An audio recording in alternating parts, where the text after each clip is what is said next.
상암동 하늘공원은 너른 초원이 인상적인 곳입니다. 가을이면 억새축제로 수많은 사람이 몰리곤 하지요. 바로 옆 노을공원에는 작은 골프장과 캠핑장이 있습니다. 그런데 이곳에서는 아름드리나무를 보기 힘듭니다. 또 꽤 가파른 비탈을 올라야 갈 수 있지요. 왜 그럴까요? 지금은 말끔하게 공원으로 꾸며졌지만 사실 이곳은 쓰레기가 쌓여서 생긴 산입니다. 한강 옆에 왜 쓰레기산이 있는 걸까요? 그전에는 어떤 모습이었을까요? 조선 초기부터 현재까지 난지도 600년 이야기입니다. 지금은 기억하는 사람도 얼마 없지만 현재 하늘공원과 노을공원이 있는 곳은 예전에 난지도라는 섬이었습니다. 망원정 인근에서 물길이 갈라져 난지도를 육지와 분리시킨 뒤 행주산성 쪽에서 다시 본류와 만나는 모양새였지요. 한강 본류와 샛강 사이 섬이라면 여의도 같은 경우를 생각하면 될 것 같네요.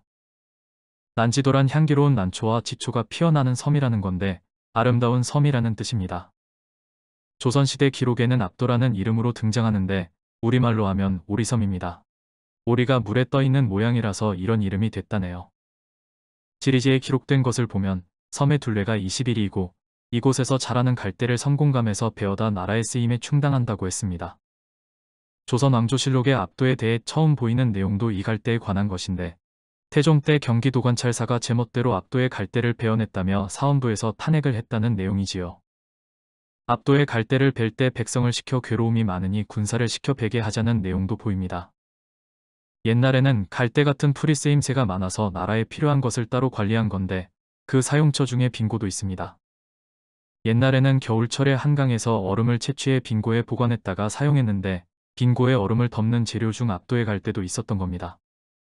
나라에서 갈대를 채취하는 곳이라 경작을 금지했지만 몰래 농사짓는 사람이 많았는지 압도에 개간한 땅을 원상복귀시켜야 한다고 의논한 기록도 제법 보입니다.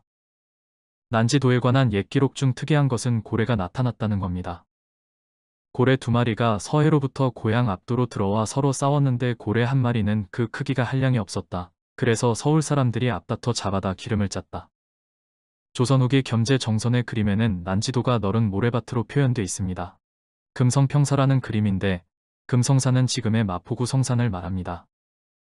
성산 옆으로 흐르는 홍제천을 모래가 많다고 해서 모래내라고도 하는데 그 하류에 있는 난지도 역시 모래밭이 꽤 넓었을 테지요. 김정우가 제작한 대동여지도엔 난지도가 중초도로 표시돼 있고 대한제국에서 발간한 지리교과서에도 중초도로 적어놨습니다. 언제부터 난지도라는 이름을 썼는지 정확히는 알 수 없지만 1910년대부터 이 이름이 보인다고 합니다.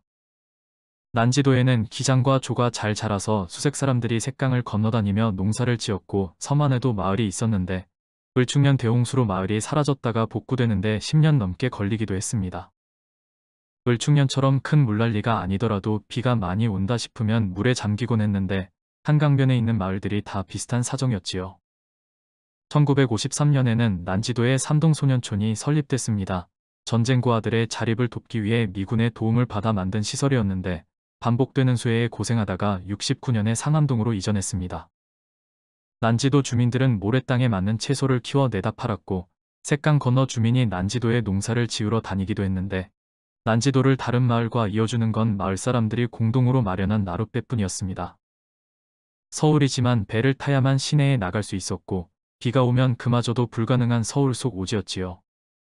그래도 경치가 좋아서 나들이 장소로 찾는 사람이 많았고 데이트 장소로 인기가 좋았다네요. 60년대 후반 본격적으로 한강 개발이 시작됐습니다. 한강 주변이 비만 오면 침수 피해를 입는 문제를 해결하고 한강 이남으로 서울을 확대하기 위한 사업이었고 난지도처럼 한강 속 모래섬이었던 여의도가 이때부터 지금 같은 모습으로 변하기 시작했지요. 그런데 난지도는 여의도와 전혀 다른 길을 걷게 됩니다. 난지도에는 77년 1월부터 제방공사가 이루어졌습니다. 샛강을 매립하고 한강 쪽에는 제방을 쌓는 공사였는데 제방 축조에 이어 행주산성까지 이어지는 강변도로를 건설한다는 계획까지 발표됐습니다. 이쯤 되면 난지도가 도시화될 거라는 희망이 보였을 테고 어쩌면 제2의 여의도를 꿈꿨을지도 모르겠습니다. 하지만 8월에 느닷없이 난지도를 쓰레기 매립장으로 만든다는 발표가 나왔습니다. 당시에 서울 인구가 폭발적으로 늘어나면서 생긴 여러 문제들 중에 쓰레기 처리도 꽤 큰 골칫거리였는데 소규모 매립지를 여러 곳 운영했지만 한계에 이르렀던 차에 도심에서 아주 멀지 않으면서도 외진 난지도가 육지화되자 매립지로 결정된 겁니다. 78년부터 난지도에는 서울 곳곳에서 배출된 쓰레기가 모이기 시작했습니다. 쓰레기 매립지가 되면 아무도 살지 않을 것 같지만 이곳을 삶의 터전으로 삼는 사람들도 있었습니다. 사람들이 쓸모없다며 버린 폐기물들이지만 그 중에서 재활용할 만한 것들을 골라내는 사람들이었지요. 매립지 주변, 현재 난지천공원이 있는 곳에 마을 아닌 마을이 형성됐습니다. 판자와 비닐로 대충 지은 운막촌이었지요. 쓰레기가 썩을 때는 가스가 많이 발생하기 때문에 매립지에는 늘 화재 위험이 있었고 작은 화재들이 끊이지 않았는데 84년에는 대형 화재가 나서 운막촌이 다 타버리고 말았습니다. 서울시에서는 피해를 입은 폐품 수집원들을 위해 조립식 주택을 지어줬지만 화재의 위험은 여전했습니다. 처음에 난지도를 매립장으로 지정할 때는 제방 높이인 7m까지만 쓰레기를 매립할 계획이었습니다. 하지만 대체 매립지를 찾지 못해 쓰레기는 계속 난지도로 실려왔고 결국에는 한강 옆으로 거대한 쓰레기산 2개가 생겨났습니다. 1992년에 가까스로 난지도를 대체할 매립지가 결정됐고 난지도 매립지는 1993년 3월에 폐쇄됐습니다. 하지만 매립을 중단했다고 끝이 아닙니다.